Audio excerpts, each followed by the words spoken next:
Those stories shortly, but first we start this morning with North and South Korea. They've kicked off their first formal talks in more than 2 years. They brought together the sport to discuss how the North athletes can attend next month's Winter Olympics in South Korea, despite simmering tensions and fears of conflict between the two Asian neighbors. Vehicles transporting the South Korean delegation, led by Chu Myung-gyeon, the Minister of South Korea's Unification Ministry, drove past a checkpoint on the Grand Unification Bridge that leads to the truce, the village of Panmunjom, just south of the DMZ, the demilitarized zone that separates the north and the south. 5 senior officials from each side met at the 3-story peace office on the South Korean side on the Panmunjom truce village. It started around 10 o'clock local time. The North Korean delegation walked over the border inside the joint security area to the Peace Air House. Since early 2016, though, South Korea had been making repeated attempts to hold talks with its neighbor. Seoul had been calling North Korea twice daily from a special hotline in the DMZ, which is a heavily guarded border that separates the two countries. Well, finally, last week, North Korea answered. Pyongyang also sent out a fax stating that its representatives would be traveling to the Peace House that is located on the South Korean side of Panmunjom for those talks. Well, the breakthrough came after the United States and South Korea agreed to delay the joint military exercises. Now, this is what North Korea considers a massive threat. The drill was delayed until after next month's Winter Olympics, which is being held in South Korea. 남조선에서 머지않아 열리는 겨울철 올림픽 경기대회에 대해 말한다면 그것은 민족의 위상을 과시하는 좋은 계기로 될 것이며 우리는 대회가 성과적으로 개최되기를 진심으로 바랍니다. 이러한 견지에서 우리는 대표단 파견을 포함하여 필요한 조치를 취할 용의가 있으며 이를 위해 북남 당국이 시급히 만날 수도 있을 것입니다. Well, ahead of the talk, the IOC, the International Olympic Committee, extended the deadline for the registration of the North Korean athletes for the Pyeongchang Winter Olympics.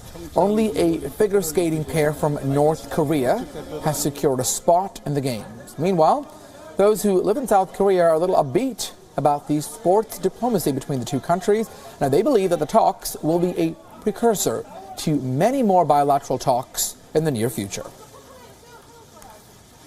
1차적으로는 평창 올림픽을 안전하게 치르는 것이 중요하고 그 다음에는 좀 더 나아가가지고 사실은 뭐 여러 가지 그 국제 정세로 보면 굉장히 어려운 상황이지만은 그래도 핵 문제를 일단 끄집어내 가지고 일단 이야기를 시작할 수 있는 단초가 되지 않겠느냐 이번 회담이. 스포츠 얘기를 통해서 평창 올림픽 때 남과 북이 만나서 우리가 전쟁 위협으로 또 한 발자국 더 물러설 수 있는 그 전쟁 위협을 방지할 수 있는 이런 기회가 되고. Well, the meeting is being closely watched by world leaders for any sign of a reduction in tension on the Korean peninsula amid rising fears over North Korea's development of nuclear weapons and the defiance of the United Nations Security Council resolutions.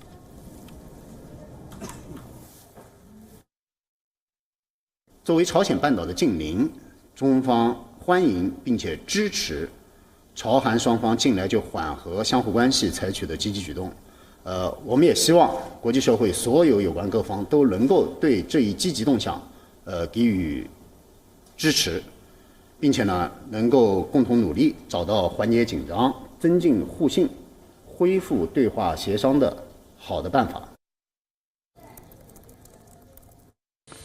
Tale prospettiva è di primaria importanza che si possa sostenere ogni tentativo di dialogo nella penisola coreana, al fine di trovare nuove strade per superare le attuali contrapposizioni, accrescere la fiducia reciproca e assicurare un futuro di pace al popolo coreano e al mondo intero. To get more perspective on this, we're now joined by WION senior editor Surya Godwin, joining us now live on the very latest. Surya, good morning to you. With regards to the talks between North and South Korea, certainly a crucial one, especially something that the United States is also going to be watching very closely. What do we expect to happen? Is this a step in the right direction? Well, that's one of the funny things about this this dialogue. It's clear that they will discuss the forthcoming Winter Olympics, but beyond that, it's not very clear what the North Koreans want. What is it that they've come to talk about? Because obviously, when you're meeting after nearly 3 years, it's an opportunity to look at all those other issues that have remained unaddressed all this time. So exactly what are the North Koreans prepared to talk about is something we still don't know as yet. And the South Koreans will also be a little wary because do remember that they are in an alliance with the U.S. and the U.S. is their sole guarantee of defense in the event of a North Korean invasion. So there is not very much they can do or offer the North Koreans if they are to keep that alliance with the U.S. intact. So a lot of dilemmas there, a lot of confusion as to exactly what the agenda will be. We'll have to wait and see how the talks progress. Surya, when it comes to North and South Korea, this is something that hasn't happened in a while. Certainly the Olympics could be a focal point, as you mentioned, but perhaps is there international pressure? Is this perhaps why Kim Jong-un is setting out the stage right now, or is this really just a farce? Because previously we've seen North Korea really doesn't pay too much heed to what world leaders, Western powers, or even the UN Security Council has to say. Is this perhaps just a show of force to say that, hey, we are trying, but or is it just too early to tell at this point? No, the North Koreans have been under sanctions for many, many years. And I think since they're continuing to receive perhaps some kind of fuel supplies from China and perhaps from some other countries, they're in a position to continue. But clearly there may be a realization within that they need to take a step forward and try and end the situation. Which is why they reached out to South Korea, clearly in an attempt to widen the gap between them and the U.S. Whether that will work, not clear, it may not. But nevertheless, the North Koreans are under some kind of pressure, but not under the kind of pressure which will make them give up their nuclear weapons. That they will not do. What they want is a direct dialogue with the U.S. President Trump has indicated that he's prepared to talk to the North Korean leader on the phone. Maybe there's some ground there for a broader dialogue involving the U.S. All right. Let's also bring in former CIA intelligence officer Glenn Carl, joining us now live from Massachusetts in the United States. Glenn, thanks so much for joining us. It's been about 2 hours now since the meeting has taken place in Seoul. It started around 10 o'clock local time there. When it comes to the discussions on the table, inter-Korean relations, the participation in the upcoming Winter Olympic Games are on the agenda. What do we expect to happen, though, in the days and the weeks ahead? Is this a step in the right direction, or is this just perhaps North Korea trying to play its diplomatic cards well? Glenn? Well, I think, yes, thanks for having me to chat with you. I think that it's a good move by the South Koreans and the North, actually, from their national perspectives. And even it probably serves the U.S. objectives, because I don't really believe the U.S. Wants a war, although the U.S. has boxed itself in with rather dramatic statements by Donald Trump.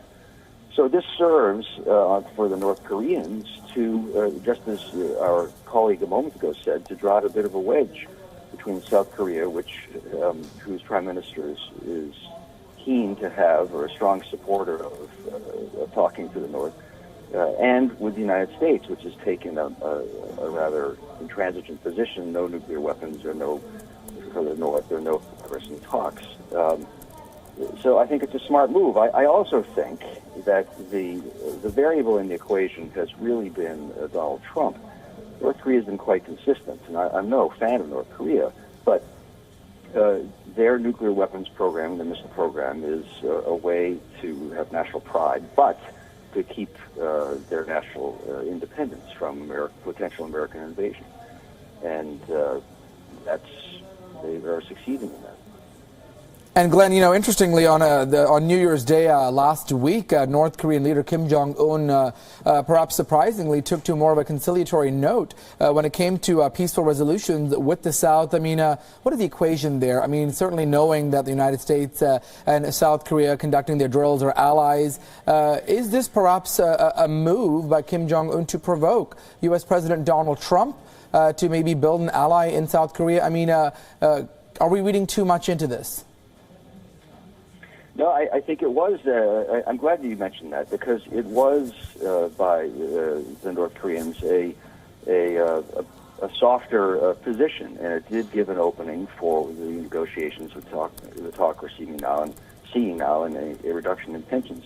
It was only Donald Trump really who reacted with a Manichean, childish and churlish tweet, of course.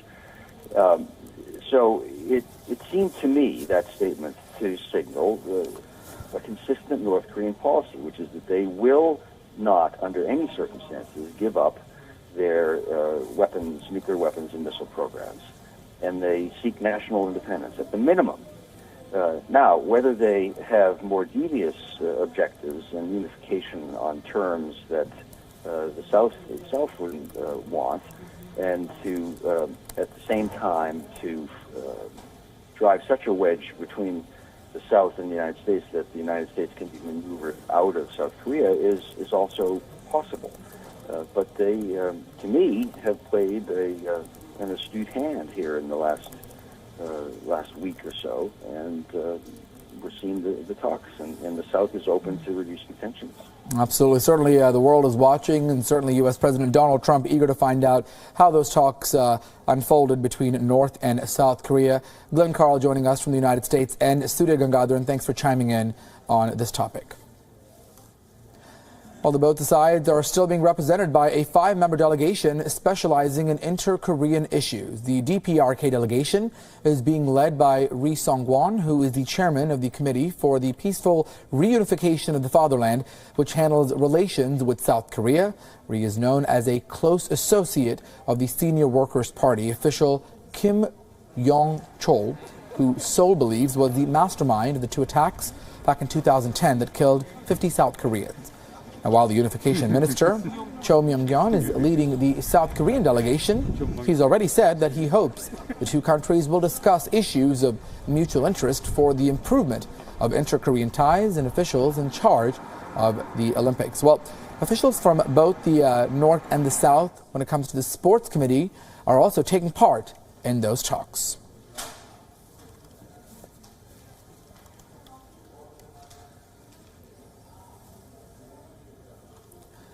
Well, with a history of provocation, the 2 Korean countries would be looking to placate each other and ease the fear of a potential or a possible war.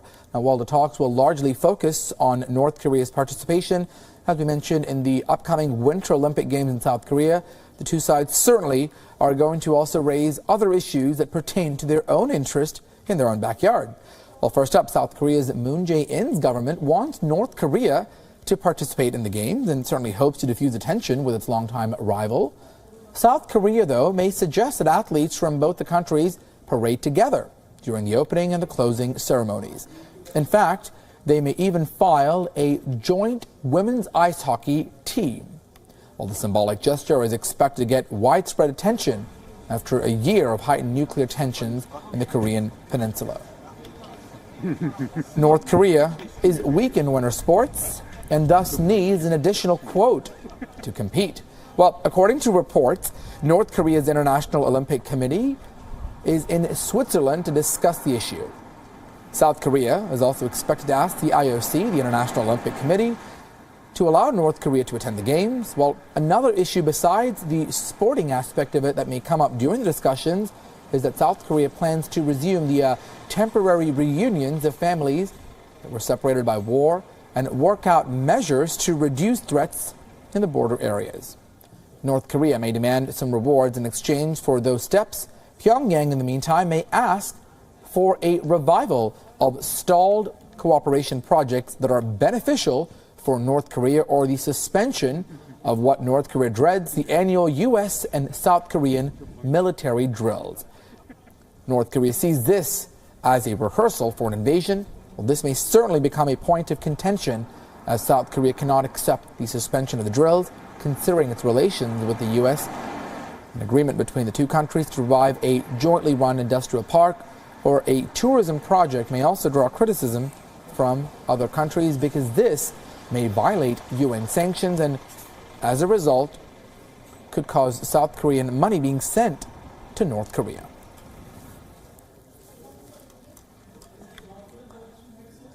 Well, North Korea and South Korea are certainly conducting talks. It's been a few hours now since those talks unfolded in the DMZ in Seoul. Well, after a gap of nearly 3 years, the South Koreans are now hopeful that North Korea will take part in the upcoming Winter Olympic Games, which are next month in Pyongyang in South Korea. WION's Manish Shukla explains. On Tuesday, for the first time since December 2015, the two Koreas will sit down for talks in the truce village of Panmunjom. There are a couple of hitches though. It's not clear what the North expects from the talks, and at all costs, the South does not want to do anything that would divide it from the overall US strategy. But if all goes well, a North Korean delegation could be part of the Winter Olympics to be held in Pyongyang, South Korea next month. WION was at Panmunjom on the demilitarized zone where the threat of war still looms large over the region. The threat stems from North Korea's unpredictable leader and its forces massed just across the demilitarized zone, but the South is on the alert.